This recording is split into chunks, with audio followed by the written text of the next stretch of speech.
Hi guys, ये video इन लोगों के लिए है जो इस बार पहली बार एग्ज़ाम देने जा रहे हो, जो एसएससी जीडी का, और जो पहले भी दे चुके हो लेकिन मार्क स्कोर नहीं कर पा रहे हो, जो जिससे फाइनल मेरिट लिस्ट पे नाम आ सके। तो इसी के तो कैसे स्कोर बढ़ा है, और जिनका भी इस बार फर्स्ट टाइम है वो क्या स्ट्रेटेजी लगाए कि पहली बार में ही सिलेक्शन ले पाए। तो सबसे पहले मैं थोड़ा मेरा अपना इंट्रोडक्शन दे रहा हूँ, जो भी नए नए बंदे हो तो उनको। मतलब मैं पहले 2021 में दिया, उसके बाद 2022 में दिया, उसके बाद 24 में एग्ज़ाम दिया। तो मतलब 2 साल दिया, कुछ पढ़ाई नहीं किया। मतलब पहली साल तो वैसे एग्ज़ाम पता भी नहीं था, मतलब इस पे वो कौन सा टॉपिक आता है, और मतलब जीडी के जीडी का एग्ज़ाम देकर आप क्या क्या बन सकते हो ये भी मेरे को नहीं पता था। सिर्फ फॉर्म जब आया था फॉर्म फिलअप कर दिया था, और पोस्ट प्रेफरेंस भी मैंने गलत भरा था इस समय।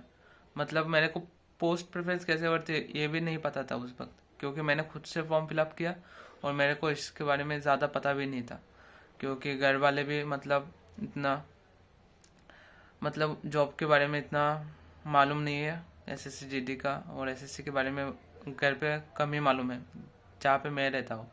आपके घर की बात अलग है, तो वही है। और उसके बाद एग्ज़ाम तो जैसे तैसे दे के आ गया, लेकिन पहली बार में मैं निकल सकता था, क्योंकि उस वक्त बहुत कट ऑफ बहुत कम ही जाता था। मतलब 40 पे अपना फाइनल मेरिट लिस्ट आ जाता था, नाम भी आ जाता था यूआर का, पता रहा हो 100 में, और आपका फास्ट प्रेफरेंस भी मिल जाता था उस वक्त। मतलब एसएसएफ एनसीपी को छोड़कर आपको फास्ट प्रेफरेंस भी मिल जाता था। 2021 का बात कर रहा हूँ, जो एग्ज़ाम 22 में हुआ, और जो 22 का एग्ज़ाम था वो 23 में हुआ, और 23 में ही रिज़ल्ट आ गया था। तो वही है। और 2000 जो 22 है ना, उस पर मैंने मतलब सोचा, मतलब फॉर्म फिलअप कर दिया था। मेरे को इतना ओवर कॉन्फिडेंस हो गया कि मतलब इस पे तो कुछ आता नहीं है, रीजनिंग है उस पर स्कोर कर लूँगा, उसके बाद हिंदी और मैथ्स तो आता ही है थोड़ा थोड़ा, उधर जाके कर लूँगा। लेकिन पेपर मतलब इतना भी हार्ड नहीं है, इजी ही था। मतलब मैंने प्रैक्टिस नहीं की थी, सिर्फ एग्ज़ाम के पहले, मतलब जिस दिन एग्ज़ाम था उसके पहले दिन रात भर पढ़ाई की। इतना भी पढ़ाई नहीं की, मतलब वो एक बुक था उस पर मतलब आंखों से देखकर चला गया था नेक्स्ट डे एग्ज़ाम देने के लिए। तो मेरा नहीं हुआ, क्योंकि मैंने प्रैक्टिस भी नहीं किया था एक भी दिन एग्ज़ाम के लिए, और सिर्फ एक ही दिन पढ़ के मैंने एग्ज़ाम देने चला गया था। तो ये मेरा दूसरा कमजोरी था, जो दूसरे अटेम्प्ट में मेरे को पता चला, क्योंकि पढ़ के जाना चाहिए। और दोनों बार मेरा ही गलती था, जिसके कारण मैं 2 बार फेल हो गया था। और उसके बाद लेकिन दूसरी बार मेरे को भी पता नहीं कैसे मैं फिजिकल पे चला गया। मार्क भी इतना अच्छा नहीं था, असम में रहने के कारण मैं चला गया था फिजिकल देने। और इस बार तो मेरे को पता चल गया पढ़ के जाना पड़ेगा एग्ज़ाम के लिए। तो वही बात है, आप भी पढ़ के जाइए। मतलब उसके बाद मैंने स्ट्रेटेजी लगाया, देखा पिछले बार मैंने क्या गलती की। देखा रीजनिंग में बहुत कम ही क्वेश्चन अटेम्प्ट किया, मतलब 20 अटेम्प्ट तो किया, लेकिन उसमें से 12 से ही हुआ, 8 गलत हो गया। और मैथ्स पे तो अटेम्प्ट ही नहीं किया, मतलब 10 भी किया होगा तो नेगेटिव में चला गया 5-6 क्वेश्चन, और उसके बाद 3 क्वेश्चन सही हुआ। तो मतलब मेरे को मैथ्स पे 40 में से सिर्फ 7 अंक मिला। मतलब सोच ही सकते हो, 8 क्वेश्चन, 4 क्वेश्चन शायद सही होगा। और उसके बाद हिंदी का तो पता ही नहीं था। मतलब हिंदी को मैंने पिछले बार जो एग्ज़ाम था उस पर मतलब मैंने क्या किया था, सबसे लास्ट पे हिंदी को मतलब हिंदी अटेम्प्ट किया था। उसके बाद मेरे को हिंदी में भी टाइम की वजह से अटेम्प्ट नहीं हो पाया पूरा पेपर, और हिंदी इतना अच्छे से आता भी नहीं था, मतलब पढ़ने में भी बहुत ज़्यादा टाइम जा रहा था उस वक्त। तो इसी के वजह से मेरे को सिर्फ 10 ही मार्क मिला। मतलब 5 क्वेश्चन, 6 क्वेश्चन सही होगा, मतलब 10 अटेम्प्ट किए थे उसमें से 3-4 तक गलत हो गया, और जो भी सही हुआ मतलब 10 ही मिला मेरे को, ज़्यादा नहीं मिला। और जीके का कुछ क्वेश्चन गलत सही था, मतलब 10 ही मार्क मिला। मतलब सोच ही सकते हो 6-7 क्वेश्चन अगर सही हुआ और 3-4 क्वेश्चन गलत हो गया। तो वही बात है। तो इस बार मैंने क्या किया, सबसे पहला अपना रीजनिंग सही किया। पिछले बार के क्वेश्चन देखकर मतलब मैंने सोचा था ये तो पिद्दी सा क्वेश्चन था, मेरे तो सॉल्व नहीं हुआ, इस बार हो जाएगा। तो मतलब सोचा इस बार रीजनिंग में 20 में से तो 17-18 तो सही करना ही पड़ेगा जो भी हो।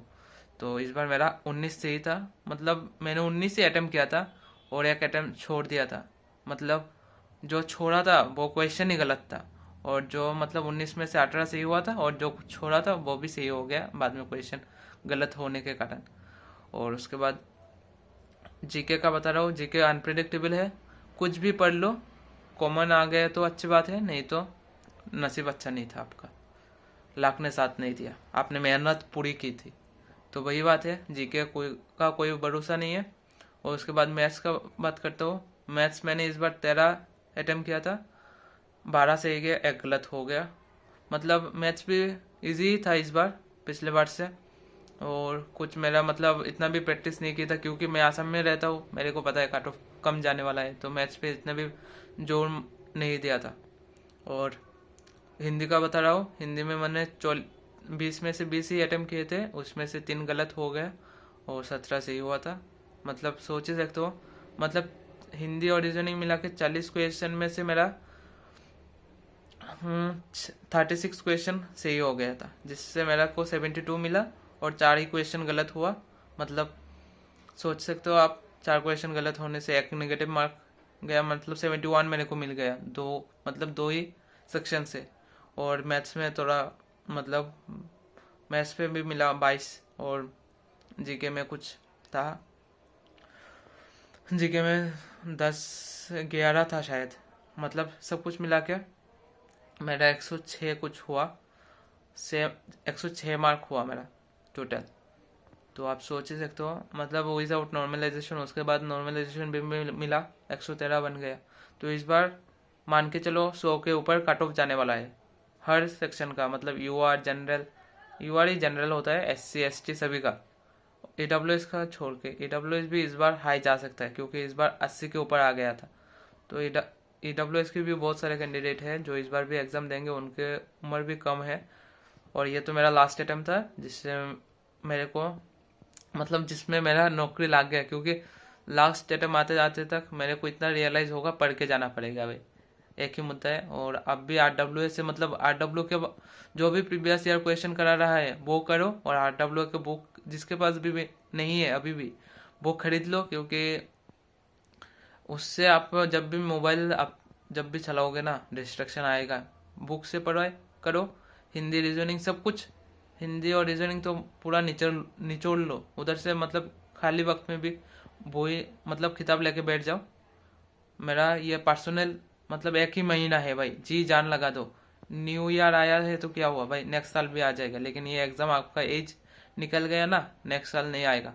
कल एक बंदे को फ़ोन किया था मैंने शायद, जो मतलब पहले से पहचानता था, वो एक ग्रुप में था। कुछ बहुत सारे ग्रुप होते हैं, जब भी आप डिफेंस के एग्जाम में जाओगे ना, बहुत सारे यूट्यूबर के भी ग्रुप हो सकते हैं। तो उस पर से मेरा ये नंबर सेव था, मैंने कल उसको फ़ोन किया था, पूछा उसको क्या हुआ, उसने बोला नहीं हुआ, मतलब कुछ उसका कुछ डॉक्यूमेंट में मतलब क्रूशियल डेट के बाद का था, तो नहीं हुआ शायद। और उसका मार्क भी शायद कम था, ओबीसी या एसटी था। तो उसने बोला कि उसका एक दोस्त का ओवर एज हो गया क्या, वो फिर से मैट्रिक दे के फिर से एग्जाम का फॉर्म फिलअप कर सकता है क्या। मैंने बोला ये तो मेरे को पता नहीं, ऐसे तो जुगाड़ करने से अच्छा है कोई और जॉब का तैयारी कर ले। तो आपके पास एज रहते हुए आप पढ़ाई करो, नहीं तो बाद में ये तरीका अपनाना पड़ेगा भाई। तो आरडब्ल्यू को फॉलो करो। आरडब्ल्यू में आज भी अंकित सर ने कुछ बोला, कैसे स्कोर करे, किस पे कमी रहेगी, उस पर अपना जोर लगाओ। और जिनका भी पहले टाइम है, और उस सेंटर में कैसे कैसे कैसे जाना पड़ता है, कहाँ पे क्या रखना पड़ता है, सब कुछ बताऊंगा ये दूसरे वीडियो में। और आज के लिए इतना ही बोलूँगा, सिर्फ ये मेरा पर्सनल ओपिनियन था कि आप अभी भी पढ़ाई करोगे तो एग्ज़ाम निकल जाएगा। और वीडियो में कुछ उल्टा सीधा बोल दिया तो, और बात करने में बहुत तकलीफ होती है मेरे को हिंदी में, तो आपको कुछ गलत लगा तो कमेंट में बोल देना, और किसी का भी कुछ क्वेश्चन है तो बता देना। आरडब्ल्यू को फॉलो करो, किसी भी चैनल पे जाने का ज़रूरत नहीं है, इसमें ही बहुत सारा मटेरियल्स है जो फ्री में मिल रहा है, और कहाँ पे जाके ढूंढोगे। तो इतना ही था, जय हिंद।